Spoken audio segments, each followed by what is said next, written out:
All right. Well, welcome back. Welcome back. Happy April 19th.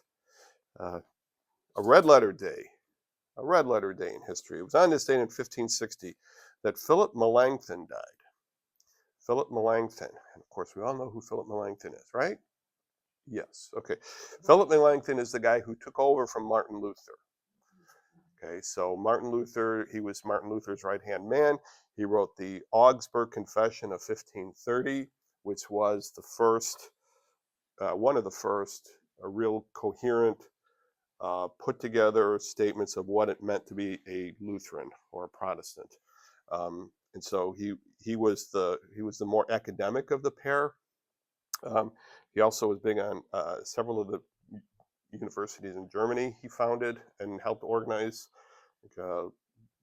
Just take my word for it. I could give these. The University of Leipzig was one of them, and everyone will go, "Oh yeah, yeah, I remember them when they were in the Final Four." Like, no, not so.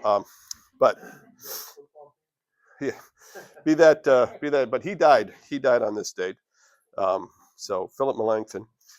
Today in 1775. Does anybody know what happened today? 1775. Two things. Two things happened today in 1775. They're related. Okay, I'm gonna email your parents because you all failed U.S. history. Okay, today is the shot heard round the world. The Battle of Lexington and Concord started today, and also because of that, tonight is the day of the Midnight Ride of Paul Revere. Listen, my children, and you shall hear the Midnight Ride of Paul Revere. One if by land, two if by sea, and all that kind of stuff. But that all happened on this date in 1775. Actually, I don't know whether the midnight ride was the night before or tonight, but it's close enough. Okay, but make sure if when we pass out the test, make sure you specify which. No. In 1854, 19-year-old C. Charles Hayden Spurgeon was made the pastor of the New Park Chapel in London, one of London's biggest churches at the time. Spurgeon is kind of, if Baptists had a saint, Spurgeon would be it. Or certainly if English Baptists had a saint, it would be Charles Hayden Spurgeon.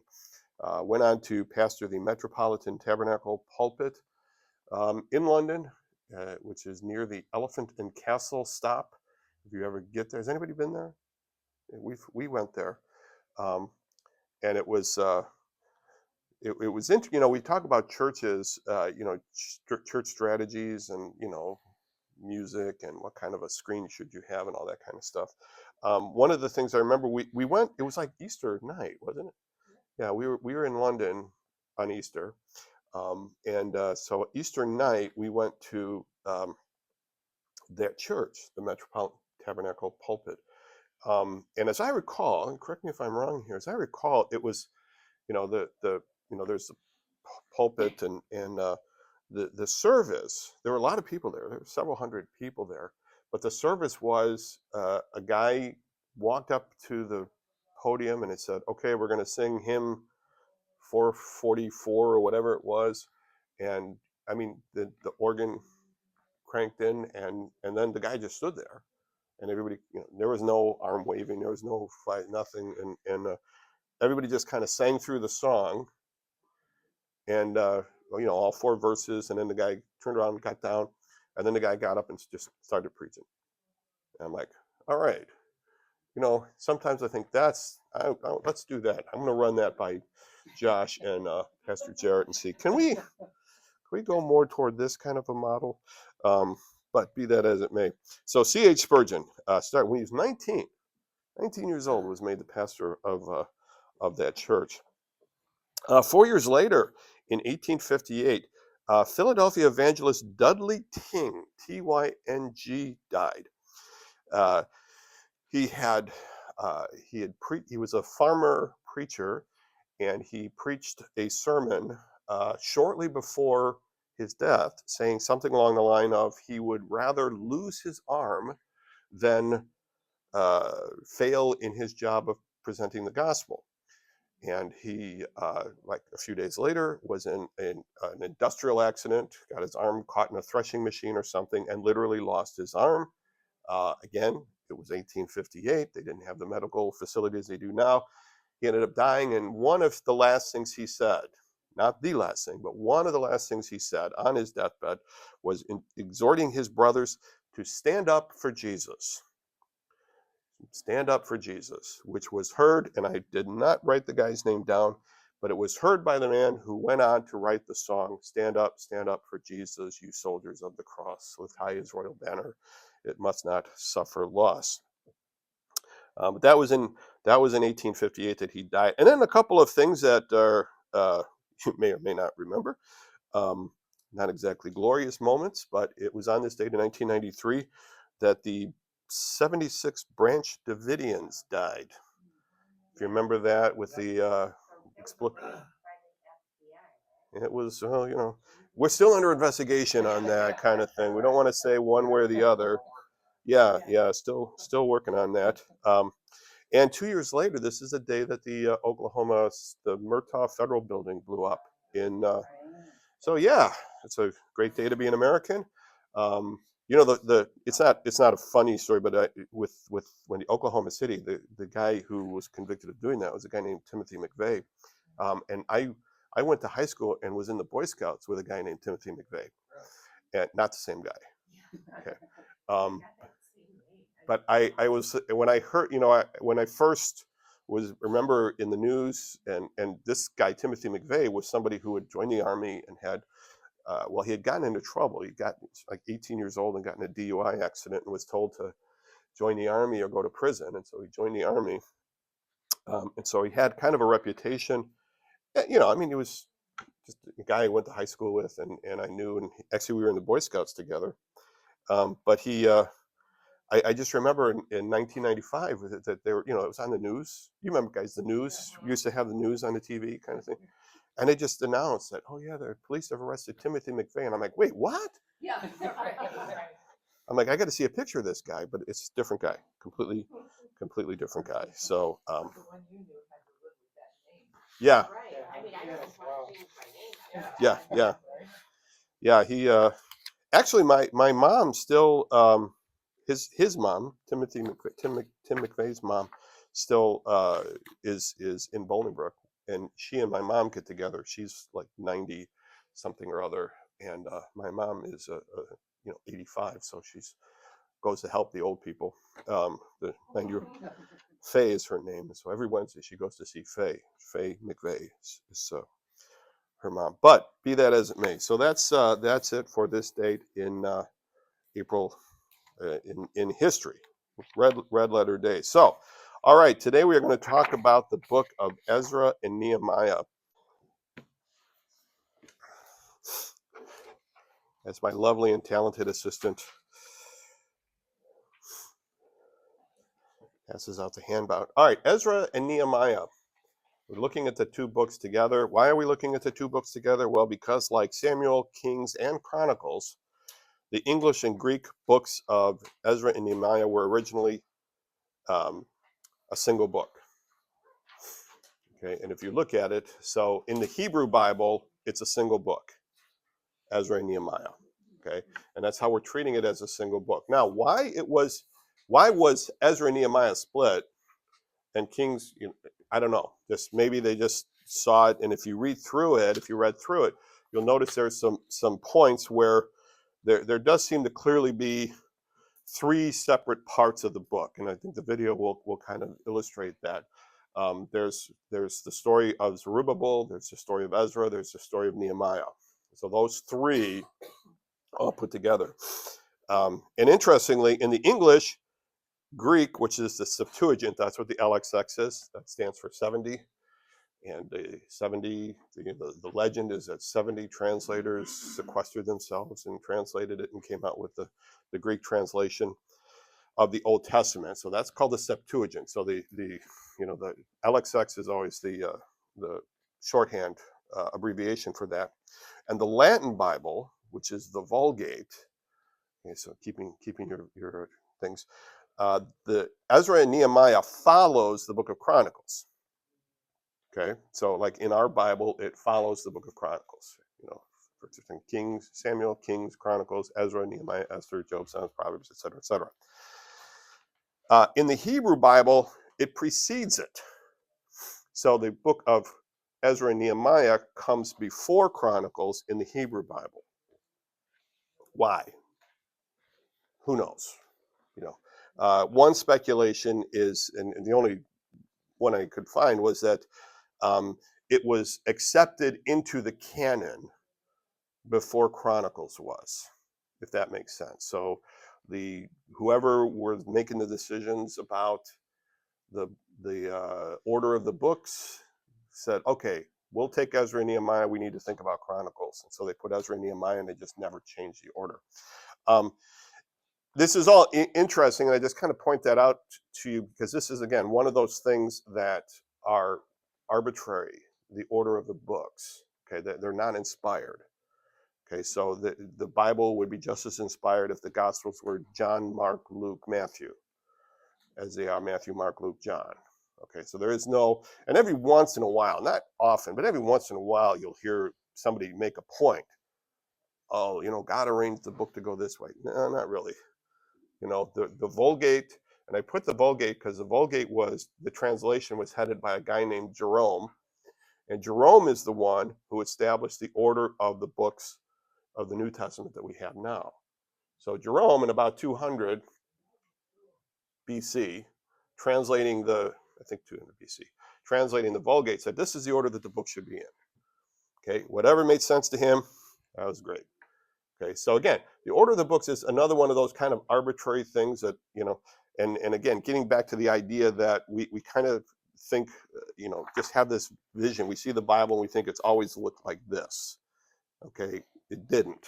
Okay, it was just a pile of papers and I did a thing once here, and maybe someday I'll do it again, where I brought in two great big boxes of books. Anybody here when I did this? This was a long time ago.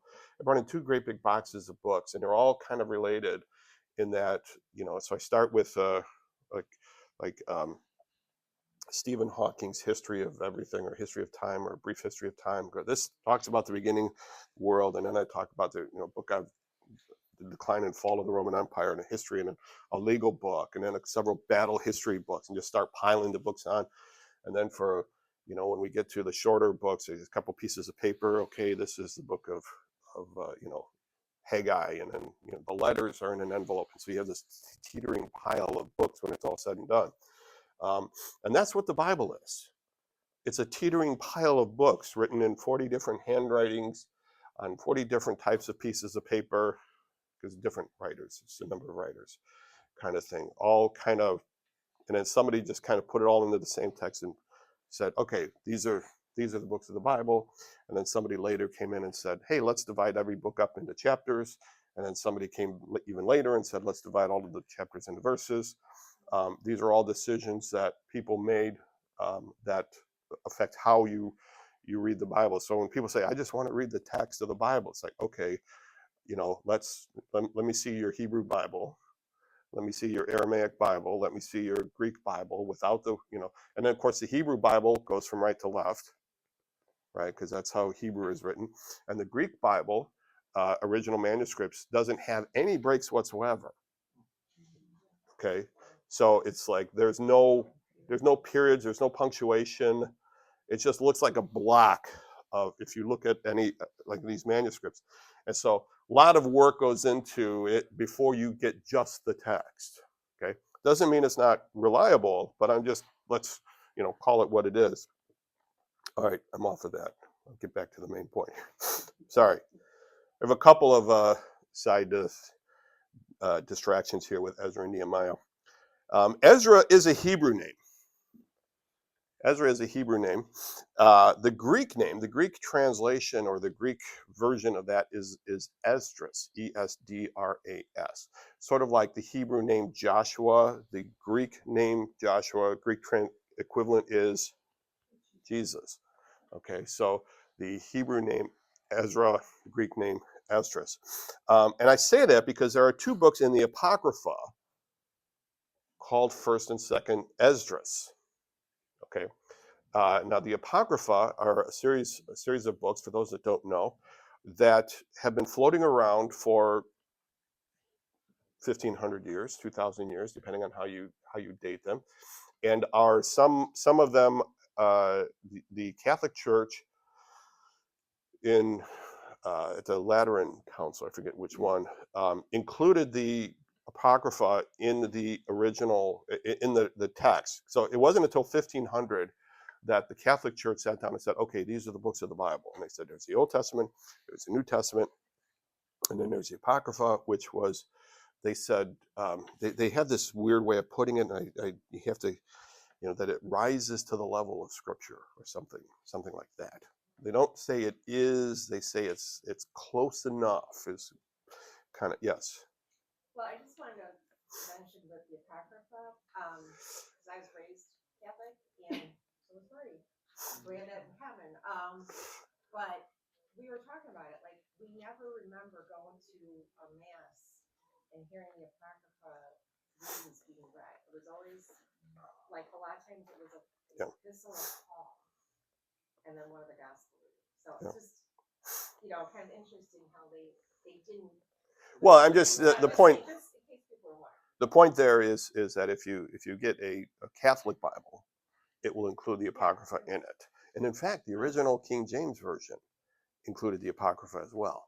So just throw that out there for fun, for the King James fans in the crowd. It included the Apocrypha, and it wasn't until early 19th century that the King James was printed without the Apocrypha in it. The Apocrypha is an interesting read if you haven't done so. Some of the books, Maccabees especially, most of what we know about in between the Testament comes from the book of Maccabees. Okay, so the fact that these are not, so I'm saying to say they're worth reading. Okay, they're not scripture, but they're worth reading, just like Augustine is worth reading, and John of the Cross is worth reading, kind of thing. These guys are, Jerome is worth reading. They're not scripture, but they are interesting. They are documents from that era, and or not the biblical era, sometime later, depending on timing. They're anywhere from 100 years afterwards to 500 years afterwards. But they're interesting for comparison, but they're not considered by Protestants to be part of the canon. So they're not related. Okay, but what you have there is what's called a pseudepigrapha. That's okay. This is going to be on your spelling test. I'm sorry, pseudepigrapha, and it's not just pseudo. I mean, I could write it on. Now I'm not going to write it correctly here. Uh-oh, pressure's on. Pseudo. I think that's how it's. And so pseudepigrapha. I think that's how it's spelled. Pseudo meaning false. Pardon me? Should be an E. There might be an E in the pseudepigrapha, but I'm not sure. Could pseudo, but it's pseudo meaning false writings, like graffiti, false writings where people take the name of somebody, say, oh, this is the epistle. So somebody sat down and wrote a thing and said, how can we add to the book of Ezra? I know, let's have another book called Ezra. So they ascribe it to somebody who didn't actually write it. Does that make sense? So it's it isn't fake in the sense that somebody is trying to commit fraud, but they're, had Ezra written this, I wouldn't ascribe those kind of motives, but that's what it's called nowadays. So who wrote this book? Well, we don't know. Okay, we don't know who wrote this book, although most scholars believe that whoever wrote the book of Chronicles wrote Ezra and Nehemiah. In fact, there's one argument that says there are two parts, that Chronicles is part one and Ezra and Nehemiah is part two. Okay, so let's see. Most likely the same writer as Chronicles, somebody 100 years or so after. Remember when we talked about Chronicles that the Greek, or was it the Vulgate? I forget. Name of the book was The Things Omitted. And so somebody sat down 200 years later, probably during the Babylonian captivity or somewhere in that era, and said, okay, we need to fill in some blanks here, and let's do it here. And so with With Ezra and Nehemiah, you have 50% is just numbers and names and people and lists and things like that. 50% of the book is that. Here's how many people were here. Here's how many people were there. Here's this. And the other half of the story tells about the return from Babylon, return from captivity to Israel. Okay, so again, you can sit back and look at the grand history of the Old Testament, what we've got so far. There is a rough equivalent of a historical timeline there, where it starts at creation, and we go to Abraham, and then they go to the land, then they go to Egypt, they stay in Egypt. There's the Exodus from Egypt, where they come out of Egypt, come back to the land that the Lord promised them with Moses, and with Joshua, they take over the land. Then there's the kingdom. The kingdom is going great. Then the kingdom splits. You've got Israel on the north, Judah on the south, and then both of them eventually go into idol worship. I'm sorry. And then they're taken into captivity. The north first, then the south, and then they're in captivity, and then you have the return, where God brings them out of captivity back into the land.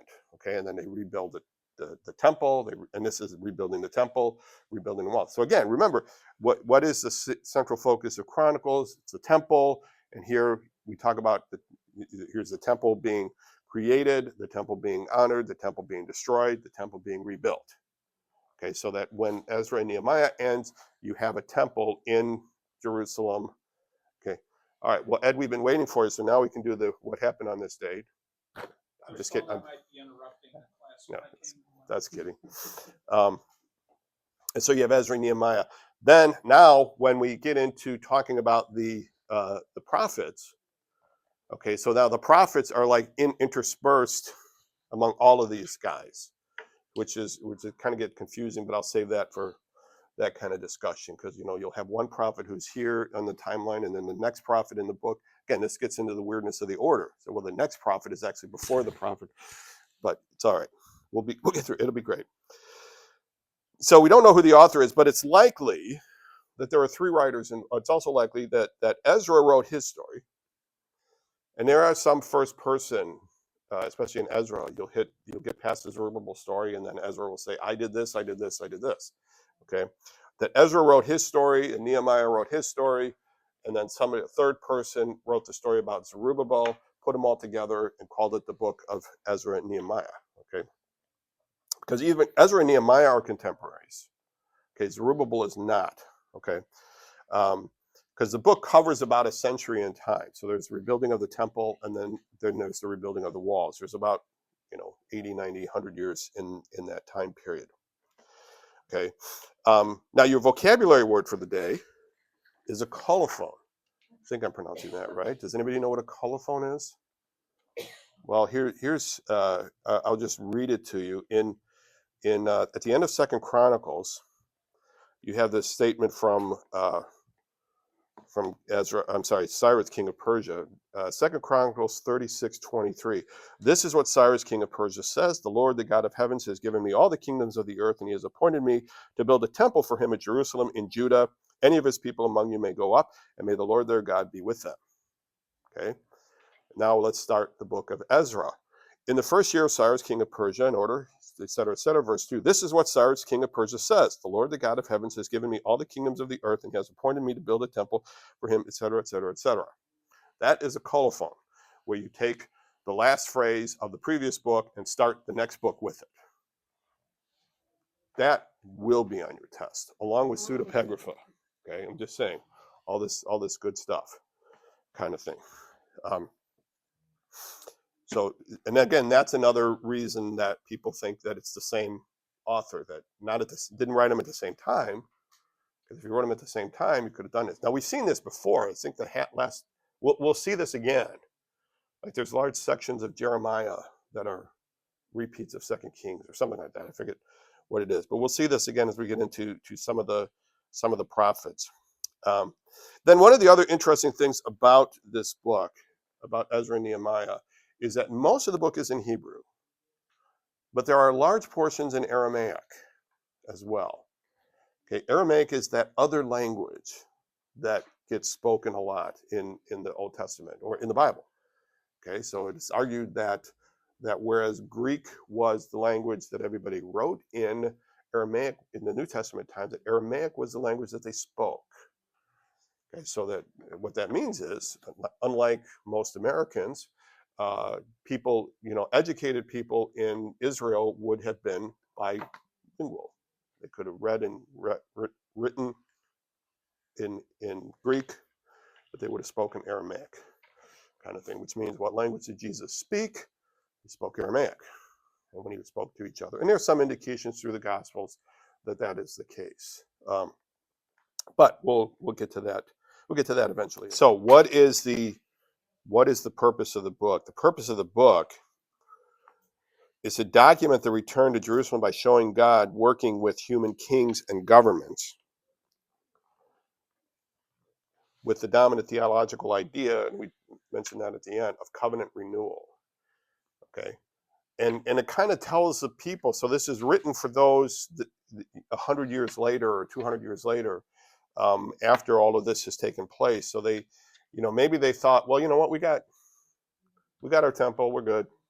We got our temple, we got our setup, everything's good. We don't need to worry about it anymore. And this book is saying, no, it's not.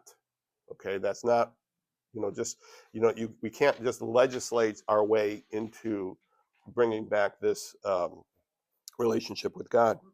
And an interesting thing is per John Walton, who is one of my favorite writers, especially about the Old Testament.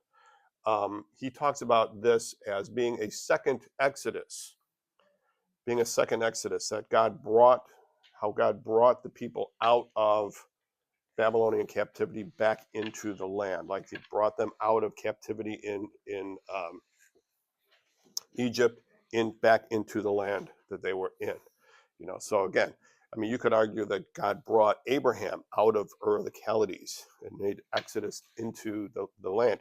And again, this is a motif that you see in the Old Testament, and it's also the basis of what's referred to as liberation theology, which is looking at the Bible and saying the central event of the Bible. So when we Protestant Baptists, 21st century in America, look at the central event of the Bible, we say, well, it's the incarnation. It's the incarnation. It's the death, burial, and resurrection of Christ.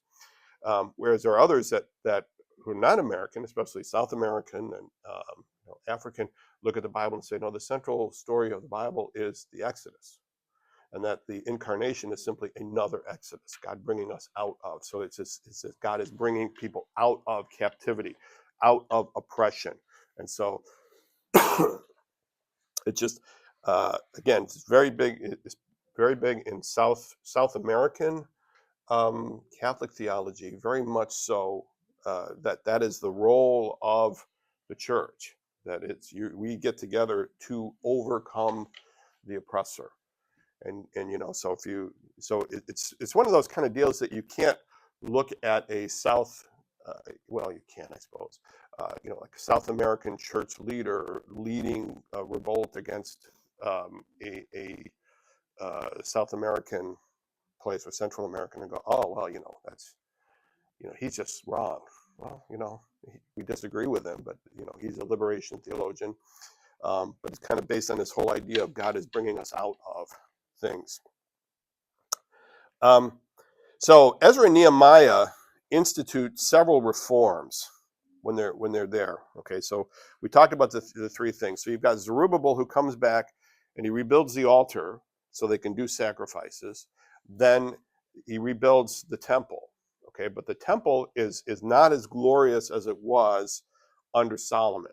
Okay, and the time period is close enough that there are people there who saw both Solomon's temple before it was destroyed and this new temple. Okay, and they're in the back sad because they were kind of hoping that this would be a renewing, a bringing back, a returning to what we used to have, and it doesn't happen. And they're sad about it. They're crying about it. They're weeping over the fact that it's not what it used to be. And then again, we know further in the New Testament, Herod is going to go and just remodel. He's going to put a refresh on the temple. Herod is going to do that. We'll put in a great new carpet, new speakers, a new. Was it a valid expectation for them to assume that the presence of God was going to come into the temple the way it did? Was it a valid expectation? Yeah. Oh, I have no idea. God was there. God was there. Obviously none of this happens without God. But Yeah. I was just thinking what their expectations were, their disappointment, but there's a temple. Yeah. I think their expectation was it was going to happen. Whether it's valid or not, that's. There were several people that had come back, and what the magic's not the right word. What the difference was, why it didn't happen the same way, I don't know exactly. It's interesting looking at this. They mention here the work of Jeremiah, which, by the way, do you know what is Jeremiah's claim to fame in the Old Testament? Does anybody know Jeremiah's claim to fame in the Old Testament? Well, no, I mean the book. You're right. It's the longest book. It's the longest book in the Old Testament, longer than Psalms. Okay, we talk about Psalms being such a long book. Oh, there's 150 chapters. Well, there's not. There's 150 Psalms, but we'll get into that when we talk about Psalms. But it's the longest book, and Daniel, and it was probably he was super influential. Again, Ezra says, okay, we were reading in Jeremiah. Okay, Daniel is going to say, I was reading in Jeremiah. So it's like he's referred to by other writers, kind of thing. Um, so they were following the writings of Jeremiah, which again, this is already there. So Jeremiah, the writings of Jeremiah are already in existence at this point, and yet Jeremiah doesn't come till much later. Again, getting back to the whole question of order. So once we get past Ezra, Nehemiah, Esther, which is what we'll talk about next week. Once we get past Esther, then it's like, okay, maybe I'll come up with like a timeline and go, okay, here's where we are. You have to kind of go back. Here's I mean, I think it's kind of interesting. How many of you heard the passage, or the Malachi quotation? God hates divorce, so I hate divorce. Okay, so how many of you were aware that that comes around the time of this whole divorce thing that was going on? Okay, see, again, this is one of the things that we think, okay, why does Malachi say, I hate divorce? Okay, now we'll get into more of the details of that, but this is kind of the point of looking at the Bible from a much bigger picture than simply going verse by verse, because you get lost in the details here. You say, what was going on when Malachi said that? Okay, so he does there's several reforms instituted, covenant renewal in Nehemiah. Here Nehemiah has Ezra come out and read the Torah, the Genesis, Exodus, Leviticus, Numbers, Deuteronomy, from 9 a.m. till noon. Okay, from the morning till noon every day. That's a lot of. I mean, can you imagine that? There's a squirrel up on the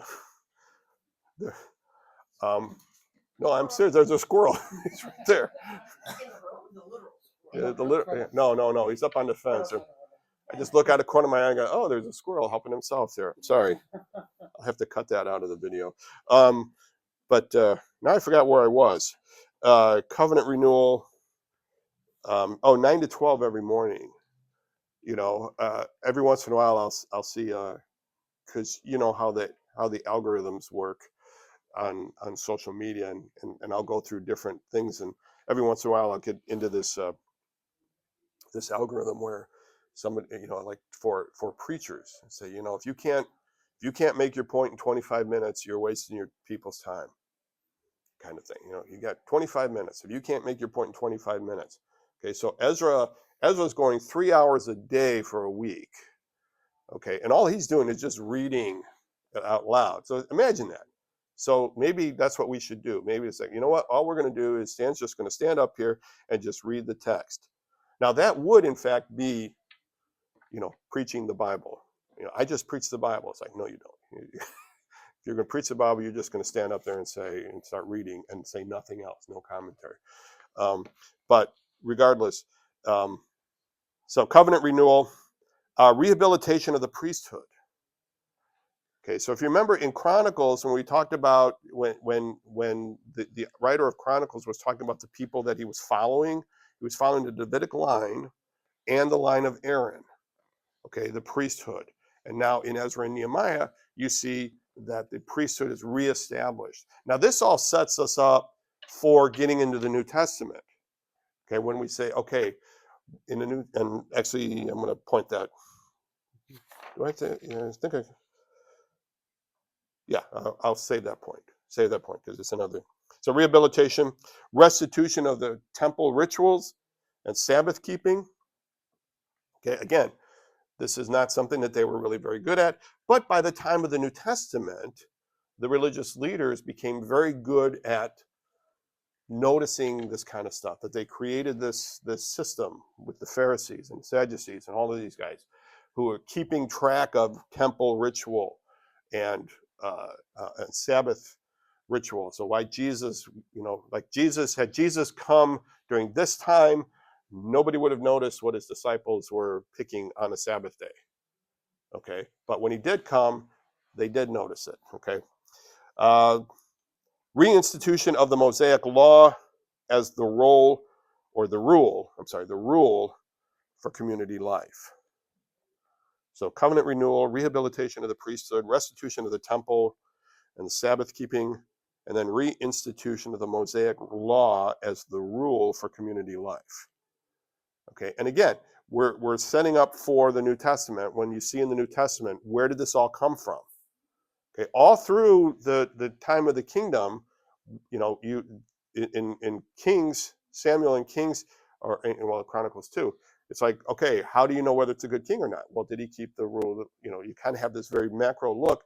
Whereas by the time you get to the New Testament era, within a couple of hundred years of this, suddenly everybody understood the Mosaic law is what we should be doing. Moses said this, and then when Jesus comes in at the Sermon on the Mount, you have heard it said. He's going back to this point. You have heard it said this, but I say this. See, you guys went this far, but you didn't go far enough. Again, I'm getting ahead of myself. But so reinstitution. As a result of these reforms, the temple and the priesthood replaced state and king as the stabilizing institutions of Jewish society. Now, they didn't forget about the kingdom. Again, what did the disciples keep asking Jesus? Will you at this time restore your kingdom? Okay, kind of thing. But who were the authorities? It was the chief priests, it was the elders.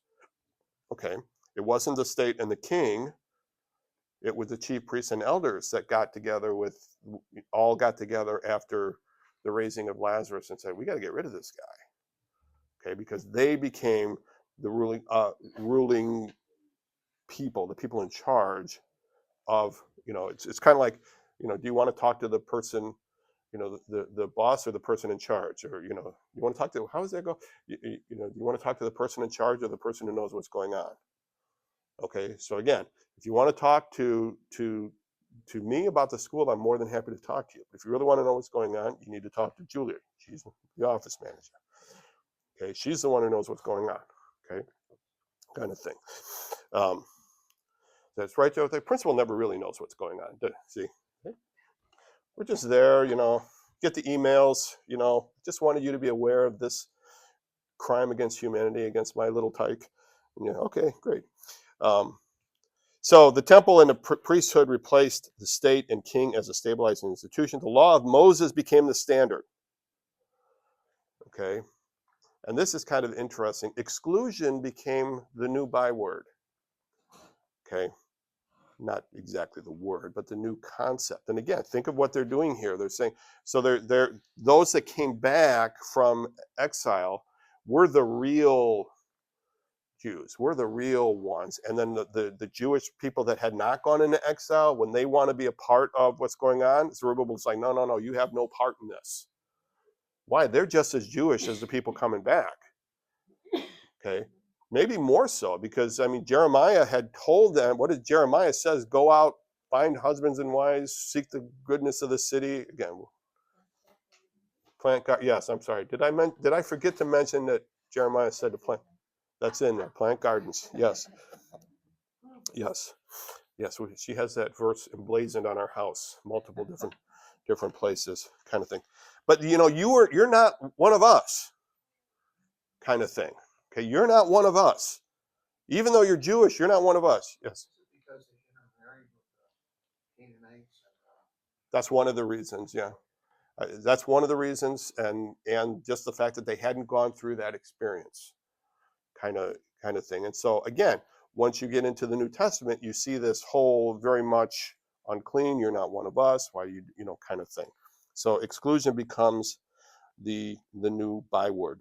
Um, then the basic outline here, just kind of there's 7 sections of the book. And it's pretty much the same. Again, he talked 7 sections. Well, he's got 3, but you'll see that Zerubbabel's return, first couple of verses of Ezra, Zerubbabel's accomplishment. Then you've got Ezra's return, Ezra's accomplishment, Nehemiah's return, Nehemiah's accomplishments, and then the final reforms and lists. Now, there are a lot of lists in this book, I will tell you. Okay, so again, this is one of those, kind of reminds me of Numbers, the book of Numbers. So there are some stories in Numbers, but you have to go through a lot of lists to get to them. And so probably half the book is just, here's how many people were in this town, here's how many people were in this town, here's how many people from this family came back, here's how many people from that family came back. And you're going on and on with all these names, numbers, and lists and things to do. Final reforms and lists comes at the end of the book. Started, in fact, you can just see here, you see the way my Bible has it formatted here. This is just a list of names, and of course you all read that very carefully, the names. So how many? So again, your test will be how many from this family of Magbish came back, and the correct answer there will be 156. Keep in mind, I'm the one giving the test, so I don't have to. I have the answer key. Again, that's the key to looking smart, is just make sure you're always the one asking the questions. Okay, then people think you're smart because you ask questions that somebody else could not answer. Forgetting the fact that the old saying, a fool can ask more questions than a wise man can answer. But be that as it may. The last thing I want to say about, and this is kind of, there's a tendency to use the book of Nehemiah especially in a way that isn't, that drives me nuts. Let's put it that way, which is, I know, a short trip. And it basically, one of the problems we have when we look at scripture is we take the idea of inspiration, that all scripture is given by inspiration of God, that's profitable for doctrine, for proof, for instruction, for righteousness, et cetera, and we think, so we look at narrative literature. And I talked about this when we first got into talking about narrative literature, and I said that narrative literature is not normative. And what I mean by that is, just because somebody did something and it worked in the Bible, that story isn't there to tell you to do the same thing. Okay, so some people will look at stories in the Bible, especially in the Old Testament, and they'll say, oh, well, this is how it happened, this is what the person did, and so therefore God is teaching us that this is how you do things. Okay, and sometimes that's not inaccurate, but it isn't the inspired message of the Bible. Okay, so it's very common to look at the book of Nehemiah and say, Nehemiah teaches us lessons in leadership. And you look at what Nehemiah did. Nehemiah calls out for people. It's all kinds of different, there's all kinds of business lessons on what Nehemiah did and how he did it and how successful he was in rebuilding the wall. And this is, God's lesson for leadership based on the book of Nehemiah, kind of thing. Now, here's the thing. All of that stuff is great as far as God's lesson for leadership, and you can learn some tremendous lessons on leadership and how it happened and how he did it, and you can pattern your leadership, and that's great. There's absolutely nothing wrong with that. What's wrong with that is going down and saying, this is what God telling you, this is how you do leadership. Okay, you can learn tremendous lessons from Abraham Lincoln and how he put his cabinet together, and they have the same level of authority. Does that make sense? So this book was written to show how God worked with kings and governments and brought his people back, God kept his promises.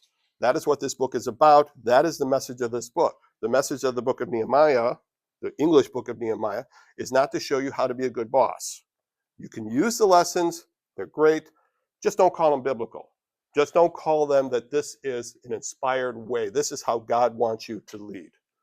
Okay? Because if you do that, for that, you have to go, it makes sense that you can go to every other leader in the Old Testament and say, well, Ahab did this and it worked out for him. Why can't I do that?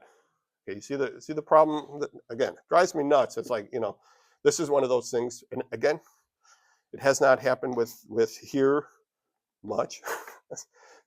But if you want to know whether the sermon is bothering Stan, watch Debbie. Okay, because if you see Debbie doing this, to me, it's because I'm over there going.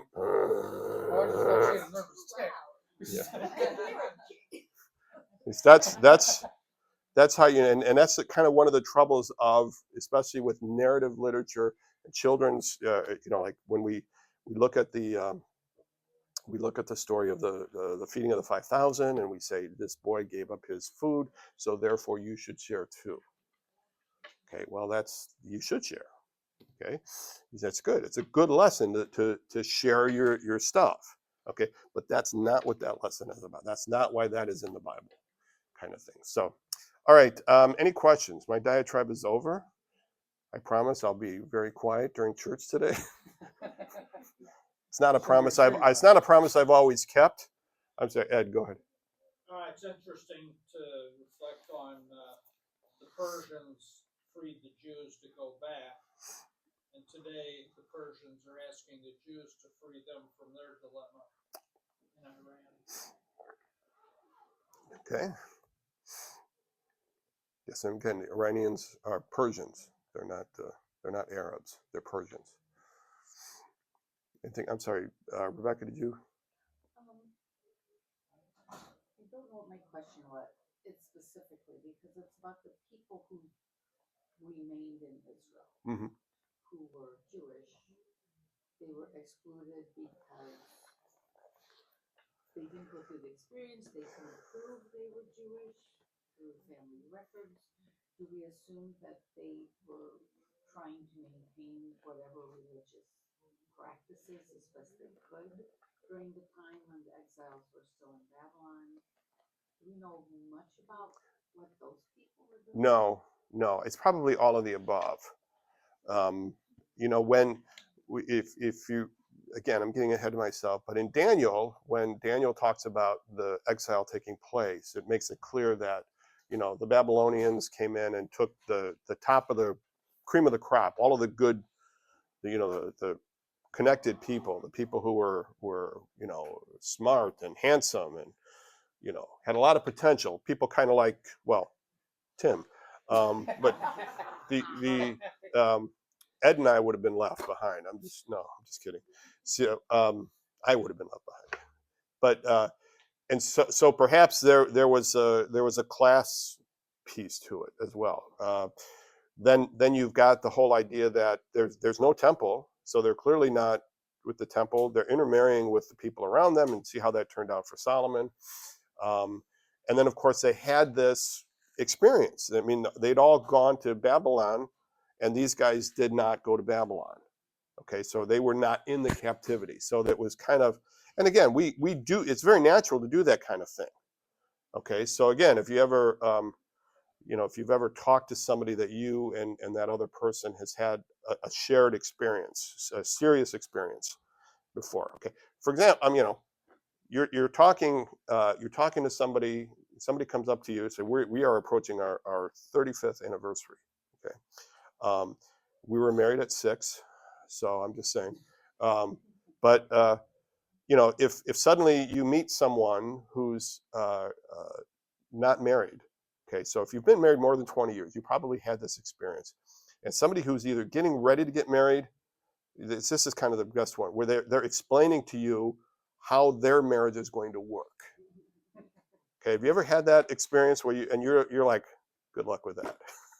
Yeah, let me come back to me and talk about that because they haven't had that experience. They have an understanding of what that experience is, but they haven't had that experience, kind of thing. Or, talking about travel, oh, here's what I heard you need to do in that city. Well, have you been to that city? No. Well, I've been there 6 times, kind of thing. So there is that natural tendency to exclude people based on your experience. And this was just kind of writ large.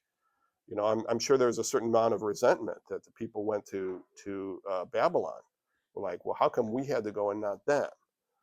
How come they get out? How come they get the land and we don't? Sort of stuff. So there's any number of reasons why and it could be that they were following the religion of the area as well. And should we, because so many of the prophecies talk about them calling them out of Babylon Mhm. in return, should we assume that those people are the real Israel, or does it really matter? Which The exiles. the exiles coming back? Because so much of the prophecy God says, I'm going to send you away and bring you back. I'm not sure I quite understand your question. Does anybody else want to leap in? What do you mean by the real Israel? Well, Israel, like as we're looking back, they excluded the people who didn't go. Should we, or maybe it doesn't matter that we think who's, when God's prophesying, is he only talking about those people and not the Well, I think there's an Hebrews element left in of control as well, that when the Israelites that were left had no control over the area, and those that came back at least had the approval of Artaxerxes to come back. And so to a certain extent, whether they should have been included, whether they were just as Jewish, whether if they wanted to be a part of the temple worship, I don't see why they wouldn't be. But again, I wasn't there. I'm just kind of going based on the text. Anything else? Yes. I might be jumping the gun, but which Artaxerxes is that? That's not Esther's Artaxerxes. I don't know. I was going to say, I'm not sure because I haven't gotten into the Esther story yet. I'll answer that next week. So yes, you're jumping the gun. But Cyrus and Artaxerxes are the same. No. No. Same. Why am I confusing the two? Yeah. No. Cyrus is is before, and then there's Artaxerxes the one. There's 2 Artaxerxes. Yeah. And he has another name too, Ahasuerus or something. I'm sorry, I didn't hear you. Is he Daniel's Cyrus? Yes. Because Daniel is, and this, yeah. So the thing about Daniel is he's in there somewhere. I'll get. I don't know. I'll get the. He's in there somewhere. I don't know. I'll get the timeline here next week. Make sure. We're giving you the half sheet of paper. Yeah, I am the teacher here. Yeah, I did. That's where I made my mistake. See, yeah, I forgot where I was going. So that's my sneaky teacher way of avoiding the topic. I forgot where I was going with this. What are we talking about? Now I want to know. Artaxerxes. Timeline of who the Persian and Babylonian kings and all of those guys were at the time. Yeah. All right. Well, thank you very much. We'll see you all next week. Right. Yeah, we're all good. Yeah.